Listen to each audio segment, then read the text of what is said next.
Assalamu alaikum. MashaAllah, MashaAllah. Barakallahu feekum. May Allah bless everyone who came. Is there water, Matt? I want to start on a good note, with some water. Bismillah, alhamdulillah, wassalatu wassalamu ala rasulillah wa ala alihi wa sahbihi ajma'in.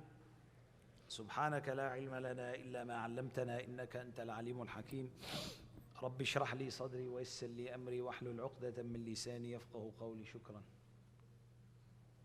اللهم علمنا ما ينفعنا وانفعنا بما علمتنا وزدنا علما وفقها في الدين آمين.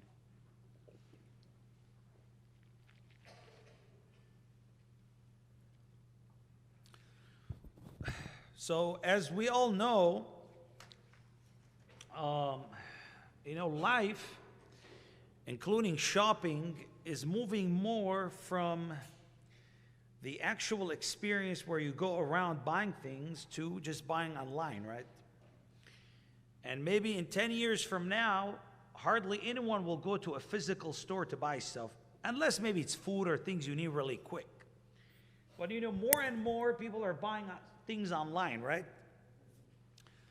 And with things sold online, the only thing you have to see is the picture. Yes or no? Oh yeah, you see the picture. And then you kind of evaluate and imagine and guess what you're going to be getting based on what? Based on the pictures. So the pictures better be good if the seller wants to sell you something, right? And Allahu Alam, it might turn out to be as good as the picture and might turn out not to be so. But anyways, a good picture is going to make you buy or make you want to buy. You see, us human beings, we have a problem. What is that problem? Or I can call deficiency. We tend to judge things by what they look like on the outside. We tend to judge things by what they look. Now, is that always true? No. But we do that. Whether we feel it or not, we judge things by how they look. Yani, for example, if you go to the market and you see the fruits, they look very nice. But you better not taste anything. Because it tastes like water, basically. So much chemicals in it, it hardly has any taste. But it looks good. So the looks can be deceiving. However, if the looks are not there, then someone can be missing out on something.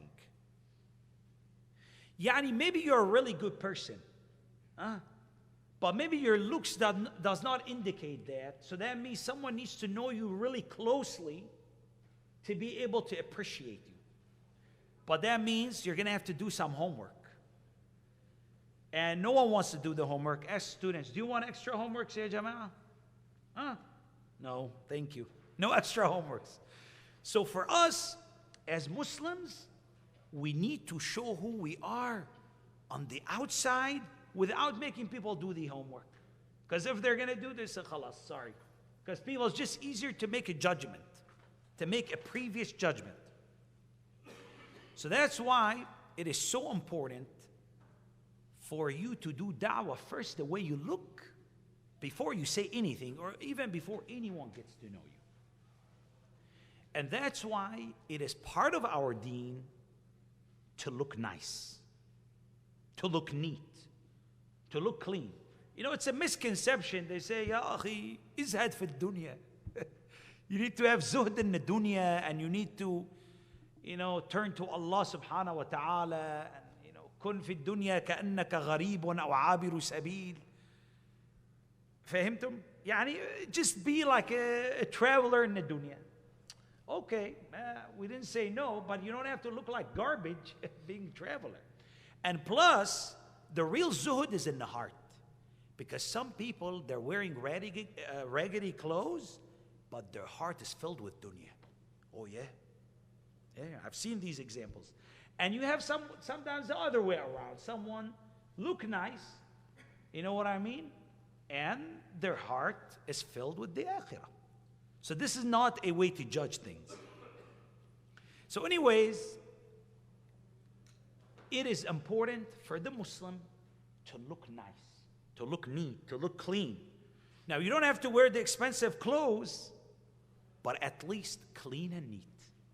See, not everyone can afford the most expensive stuff, but everyone can afford clean and neat. So let's talk first about the cleanliness in Muslims' appearance.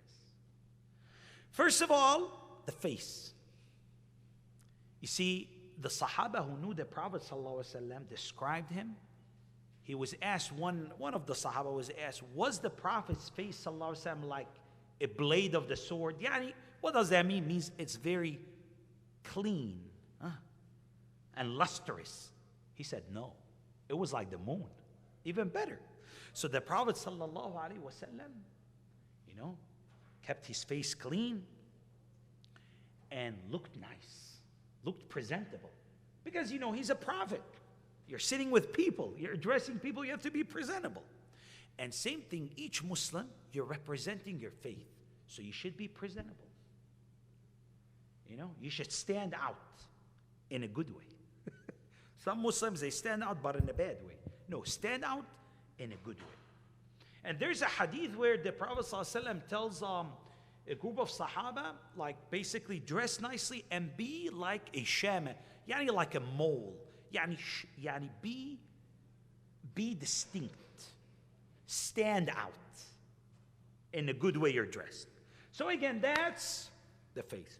Then, as we know in wudu and in ghusl, what do we do? What do we clean here? The nose, huh? So same thing. Yeah, we have a reason in the ghusl and in the wudu, which we do every day, the wudu, to clean our nose. Because it's not nice, as you know, to have someone with something in their nose. But you see, Islam encourages us to do that. And actually, if we look into the hygiene habits of Islam, it is very high class. It makes you look good. It makes someone become attracted, say, wow, this is amazing. And we've heard of so many stories of people got into Islam and got interested in Islam because of the cleanliness aspect of Islam. Many people really that kind of caught their attention. And then after that, the teeth, cleaning the teeth. Now we know the sunnah of what? The siwak, huh? Oh yes. It is, as the Prophet ﷺ said, the meaning of it, it is a purification for the mouth and it's a pleasure to Allah. Now that's a problem, you see, because also many of us will walk around and our teeth are not clean, they're full of food. And actually there's a hadith where it says, the meaning of it, of course, as they say, the mafhum, that nothing is more difficult for the angels when someone's standing and doing prayer than having food between their teeth. Allahu Akbar, what is this? Because when someone, they have food in their teeth and they're smiling and talking, you say, Akhi, just get it quick, I want to move on. You don't feel like you want to listen to anything. It drives you away. You see? So again, that's part of our deen. That's, Sayyidina Ibn Abbas narrated an incident where the Prophet ﷺ had milk.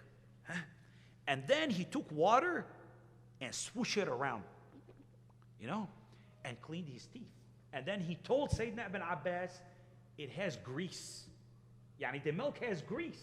If it stays on the teeth, it's going to be nasty. That's why you clean. You see, that's part of the deen. And then another thing, keeping the beard neat and trimming the mustache. And then of that, cleaning the fingers and the hands. And of course, definitely clipping the nails. It's in style, for some people to have long nails. I think that's interesting. I don't know if it is. Let's see how interesting it's going to be if they're going to cook your food. Those long nails and putting the hand in the oil. And God knows what these nails have been scratching for the last few hours. Not a very good idea, is it? You see? So, that's gross. Although some people find it interesting, well, ajib, As they say, al-junun funun, means there are many types of junun, craziness, yani. There are many types of... Anyways, So that's the nails. Then there's the entire body. Yani, ya akhi, take ghusl. Ya akhi, take shower before going to a congregation. From here we know the sunnah of ghusl of Eid, ghusl of Jum'ah. You know, before going any place has large group of people, ya akhi, make sure you're clean. Make sure the socks are clean. You see? This is all part of our deen. It's not like, oh, extra sophisticated stuff. No, it is part of the deen. Then after that, the hair. You know, the Prophet ﷺ said, as Sayyidina Ibn Abbas narrated, or Sayyidina Abu Hurairah, I'm not sure at this point. But anyways, the narration is that whoever has a hair, let them honor that hair. Whoever has a hair, let them honor this hair. It means keep up with it. Now, if someone doesn't have hair, that's one thing that, you know, it saves you some time right there. And automatically you're good, inshallah. So anyways, and they say, you know, one benefit of not having hair, you don't have to buy a comb. That's what they said. You know, you'll save money on the comb. Anyways, so also the Prophet ﷺ, there's a narration where a man comes in the masjid and their hair's in a mess all over the place. So then the Prophet ﷺ, and his beard was also all over. So he gave him like ishara with his hand, like, go take care of it. Like, somehow he got the message. So he went and kind of, you know, combed his hair, fixed his looks, and came back in. And then the Prophet ﷺ commented and said, the meaning, isn't this better than someone coming in having scrambled hair like a shaitan? That's strong. That's a strong statement, you see? So again, so there are many narrations that have similar idea about the Prophet ﷺ encouraging people to, you know, to comb. And the Prophet ﷺ used to comb his hair, sometimes, you know, part it, sometimes let it down. So again, that's also an important thing that again, it gives a good image of a Muslim. You know, just like once I knew some person who kind of started attending in the masjid. You know what I mean? He's attending the khutbahs. He's not a Muslim, but he wants to know about Islam. And he's coming in the khutbah. You know, he told me something interesting. He said, man, there's something, you know, I really like the khutbahs and all of that, but there's one thing I'm not getting. I said, what? He said, why are all of those people in the masjid looking so sad? He said, everyone looks depressed. What's going on? I said, I don't know. You know what I mean? So again, the image. If someone sees the Muslim looking neat, you know, if they see the Muslim, you know, cheering up, you know, do it for the sake of Allah, ya akhi. Smile for the sake of Allah. You know, they say, oh man, that's cool to be a Muslim. Other, each one depressed. Oh my God, what is that? That's difficult. You know what I mean? So your image says a lot about who you are and how you live your life. You see? Again, it's not the full reality, but again, as you know, they have some expression, they say in Syria, people's deen is in their eyes. You know what that means? Yeah, people's deen is in their eyes. It means if they see a sheikh with big beard and big imamah and fancy thawb, they say, هذا مفتي الزمان. هذا علامة الدنيا. You know what I mean? Allah Akbar. He might not know even one word, but khalas, big, fancy look, big body, you know, tall. Ya Latif. That guy must have memorized the Kutub al-Tis'a of Hadith, and you know what I mean? And then if they see someone who's not like that, say, I don't know. I'm not sure about that guy. You see what I mean? Anyways, you know, similar story happened to Imam Abu Hanifa, rahimahullah. He was basically sitting in the masjid and having a halqa of fiqh. Okay? He's teaching. And in this halqa of fiqh, he was talking about the Fajr prayer. And how Fajr prayer, while you're praying Fajr, the sun rises, then your prayer becomes nullified. Yeah. So you need to make sure to finish Fajr prayer before the sun rises. So while he was talking about that, a man entered the masjid with fancy looking. Man, beard, ahwal, very fancy stuff. So Imam Abu Hanifa, he had his legs, stretched out in the majlis. Maybe his knees will hurt, whatever. So when he saw that person, he really, felt embarrassed. He wanted to show respect to that person. So he kind of, pulled back his legs and sat, without stretching his legs out. So that's the face value. That guy looks fancy. But then that guy says, so Abu Hanifa is saying, if the sun rises, then the salah is going to be nullified. So that man said, what if the sun doesn't rise? Or what if the sun did not rise? So then Abu Hanifa, he said, it's time for Abu Hanifa to put his legs back. means these looks are deceiving. Forget about it, man. Just get back how you were. Let's continue, move on with our business. You see what I mean? So again, looks can be deceiving either way, in a good way or in a bad way. So again, back to our, so we said, the istihmam, the taking a shower, before going to a public place, Again, another thing, like for example, food like garlic, onion, something that has smell, some strong odors, someone should avoid these things when they're coming to the masjid. And by the way, not only to the masjid, any place someone is going to where there's congregation, someone should, and trust me, people will respect you, wallah. And then putting perfume on, putting itar, see? And the Prophet alayhi salatu wassalam, he was very famous for his perfume. One of the Sahaba said, I have not smelt a musk. Musk is a type of natural fragrance that comes from the deers. It's called musk deers, type of deer. I haven't smelt a musk or ambergris. It's a type of fragrance that comes from whales. That is better smelling than the Prophet smelled, sallallahu alaihi wasallam. See? So he had fragrance.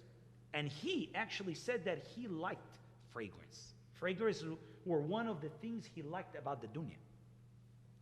So again, that's a very important thing. Then we move on to the way someone dresses. So we talked about the cleanliness of the body, cleanliness of the clothes. Again, doesn't have to be fancy, but neat. Neat and clean. And then we move on to beautification of that. You see, the Prophet ﷺ used to dress nicely when he gets guests. People come out of Medina, he would dress nicely for those delegations. And then it was known that Imam Malik ibn Anas, rahimahullah, the alim of Medina, also he used to wear very nice clothes in the majlis of hadith. Because it's giving good image of respect for the hadith of the Prophet sallallahu alaihi wasallam. And his majlis was very fancy majlis. People are dressed nicely, and he's dressed nicely, and he puts very high quality perfume, because that's, again, he's showing his image and the way he respects the Prophet's hadith, sallallahu alaihi wasallam. So again, it was the habit of the Prophet alayhi salatu wasallam to dress nicely, the tabi'een, the ulama, the fuqaha, all of those people. And as we know, what did Allah say? يا بني آدم خذوا زينتكم عند كل مسجد. O sons of Adam, dress nicely when you go to pray. See, same thing. That's a problem. How are you coming to the masjid, ya akhi? You're coming in pajamas?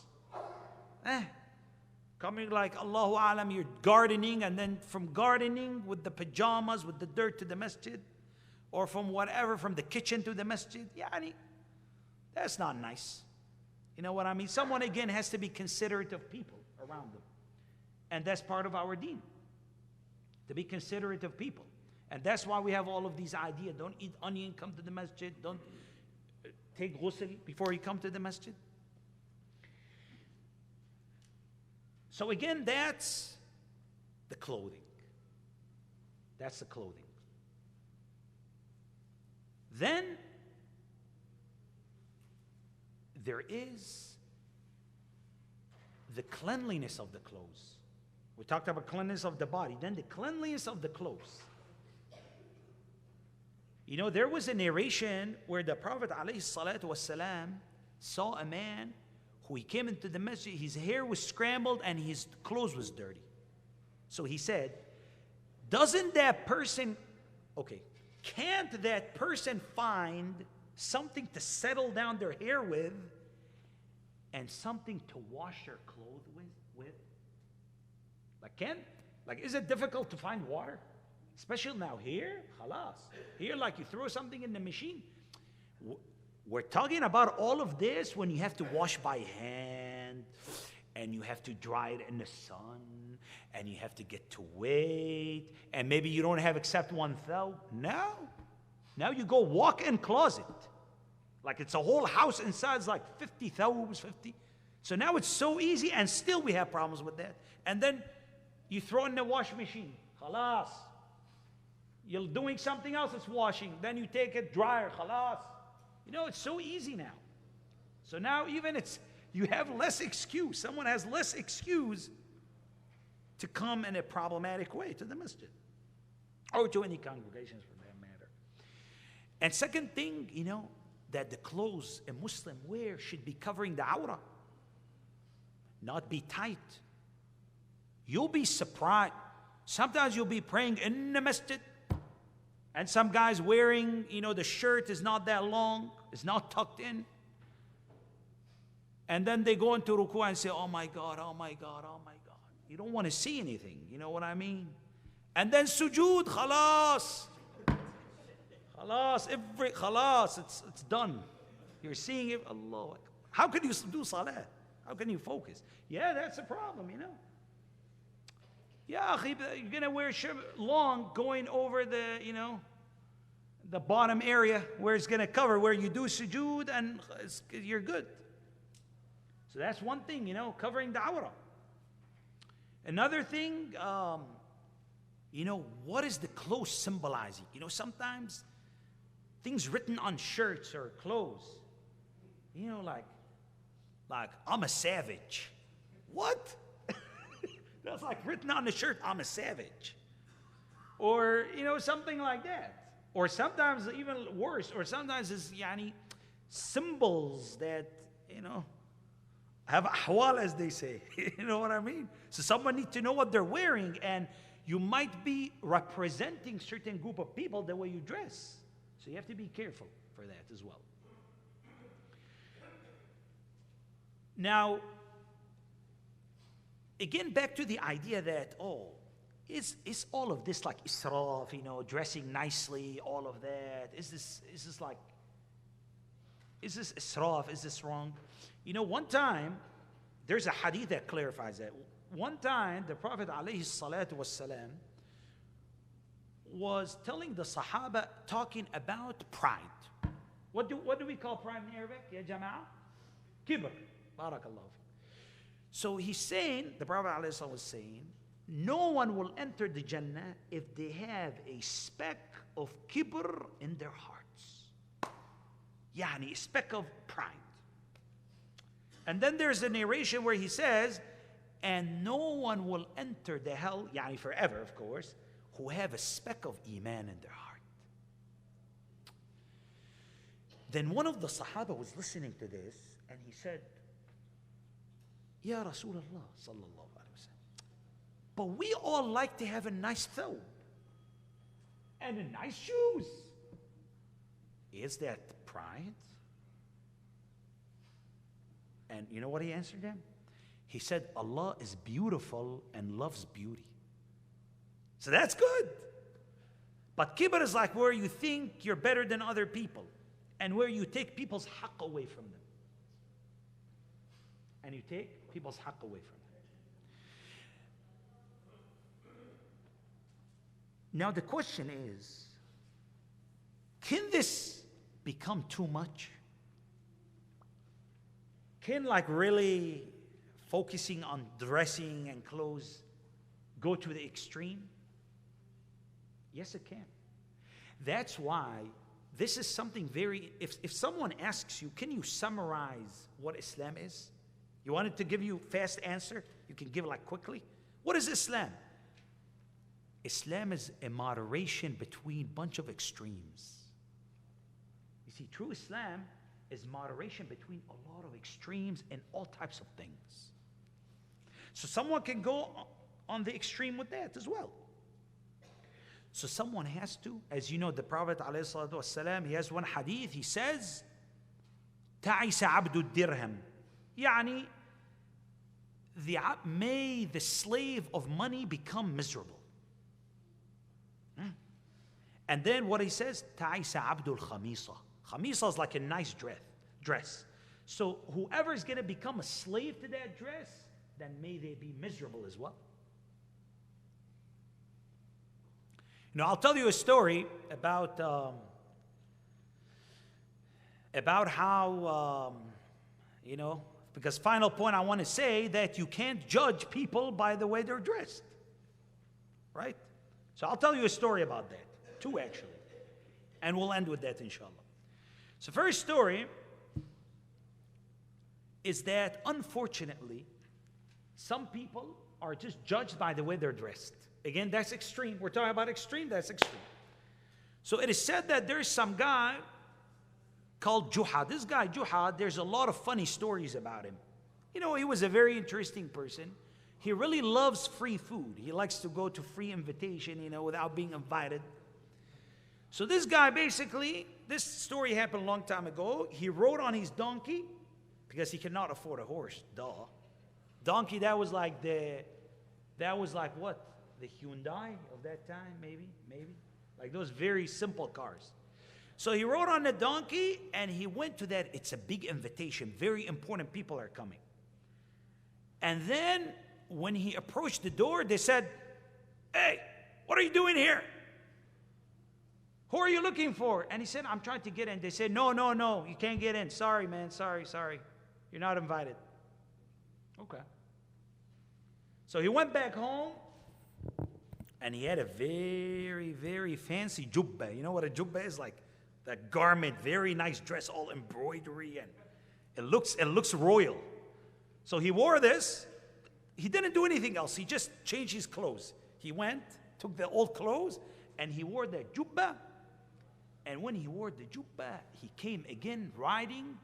He didn't bring the donkey close. He left it far away, and he just walked in. And the same guard saw him and said, "Ahlan wa sahlan, Sayyidi, my sir, my, Faddal, please come in." And then he accompanied him all the way, and he said, "You need to sit there inside, where the important people sit in the middle."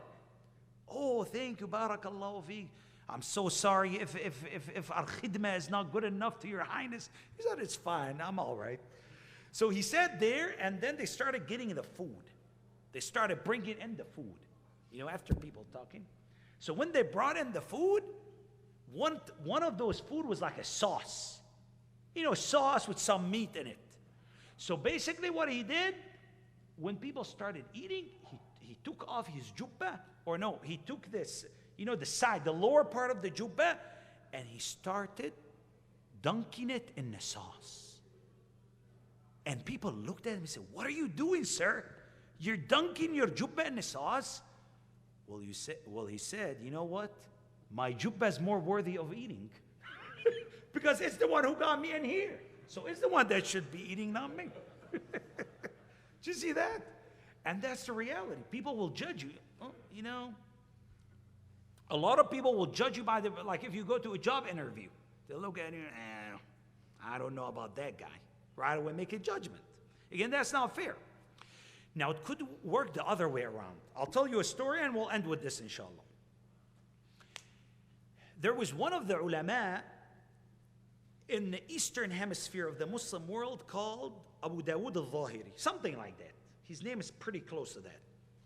So anyways, he was a big time alim, big time. So this big time alim had like 50 scholars attending his class, or maybe 200. Forget about the students. He had like big imamas attending his class. So one day, he was giving a dars, and he was shining. You know shining? He was shining. Allah gave him fatah. You know fatah, huh? Allah's like giving him, opening for him the doors of ilm, and he was saying the ajaib stuff. So everyone was so amazed and mesmerized by that lecture. And after the lecture, they came, MashaAllah, Jazakullahu Khairun, Maulana, that's so beautiful. We enjoyed it, it's amazing. And kind of, all of those people saying all these good things, it makes someone, shaitan gets into someone, say, oh yeah, I told you you're good. See? Yeah, it's waiting for that opportunity. So then, one of those people who gives salam to him is a man wearing raggedy clothes. Like, his clothes is very old, very raggedy. So, he told this big alim, he told him, good job. Ask me about whatever you want. And people are looking, how dare you say that to our sheikh? You don't have adab. You're saying, ask me about what you want, as if he's now going to become your student. People were like shocked. So that alim looked at him, the way he was dressed, in such a raggedy way, he said, you look like a hajjam. Hajjam is the person who does hijama. You know what a hijama is, huh? Is that thing where you get a cup, suction cup, put it in the skin, suck the skin for some time, then release, then put small incisions, put it back in, it sucks the bad blood. You know this, hijama. So he said, you look like a hajjam. You look like a person who does hijama. Now hajjam, the people who did hijama a long time ago, were considered some of the lowest class in society in terms of jobs. It's a very lowly job. So he said, you look like a hajjam, raggedy person, very poor, very, insignificant job. So tell us something about hijama. Let's see. So that guy sat down and say, Bismillah, Alhamdulillah, wassalatu wassalamu ala Rasulillah. And he went off. He took off like an airplane. First, he started, because he didn't know what he's going to ask him. He just randomly said, oh, you look like a hijama. Tell us about hijama. First, he started talking about the history of hijama since the beginning of humanity and which nations do it and which times of the year it's done and which parts of the body you do it, and how it's done, and the benefits of it. Then he brought all of the ahadith that the Prophet ﷺ said about hijama. He brought it with the chain of narration. And he mentioned each person in the chain of narration, whoever is problematic, he talked about. Then he talked about all of the fiqh. Does hijama break the fasting? Does it break this? Does it... And he went on and on. And he said things that no one ever imagined this person would say. He gave them ilm scholars don't know.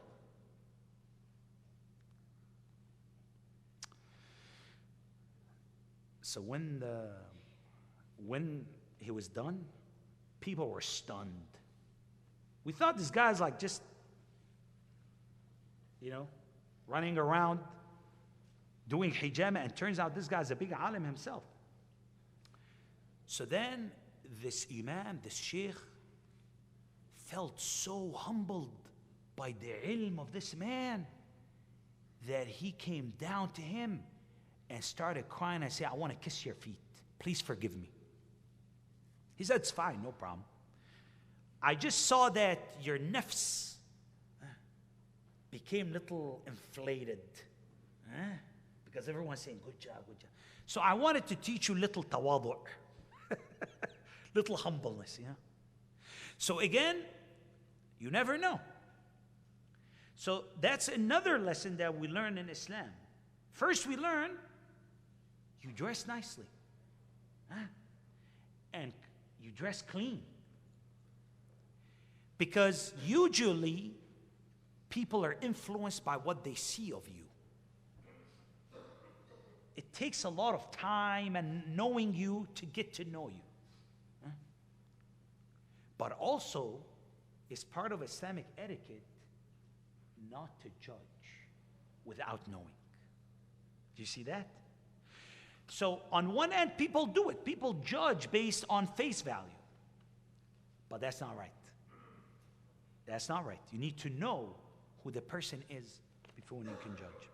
We ask Allah subhanahu wa ta'ala to guide us to work on the tahara of the thawb and the badan, the body, and the ruh. Because it's a whole set. You see, we talked about the cleanliness of the body and the dressing and the clothing, but there's still the cleanliness of the ruh, of the soul. And if the soul is dirty, then the cleanliness of clothes is not doing you much. You see? So both of them are important. And both of them need to be maintained. وصلى الله على سيدنا محمد وعلى آله وصحبه أجمعين والحمد لله رب العالمين بارك الله فيكم إن شاء الله وإياكم. I donated 3 minutes. Because he told me 5 minutes left, so I told him خلاص خذ 3 هدية إن شاء الله. Jazakullahu Khair, Sheikh Akif, for the practical advice. May Allah subhanahu reward you, bless you, accept you. May Allah subhanahu give us the tawfiq to align our appearance and demeanor with what Nabi Kareem sallallahu alaihi wasallam kept as his standard. And from Sheikh Akif's talk, we see how our appearance precedes our words and how it represents our Islam. Our appearance represents our Islam before we even tell people that we're Muslim. So Jazakallahu Khair. A few announcements before we go to the next bayan. I've been getting so many messages about the canteen. They're hyping it up, so I mean, might as well go see what's up with that. There's a lot of different pizza. There's samosas. There's chai. They're really pushing it, so it's probably really good. So everyone should try to. It makes my job easier, so I don't get. It's it's on the brother side and in the back, and as well as the sister side, they also have snacks. So, inshallah. And then as well as if everyone can just take a few seconds and stand up and move a little closer so that we're joined, our fikr is joined, our mindset is joined, our hearts are joined, and we can take maximum benefit for everyone. And we can increase the benefit. Everyone just, a few seconds, inshallah. Jazakallahu Khair.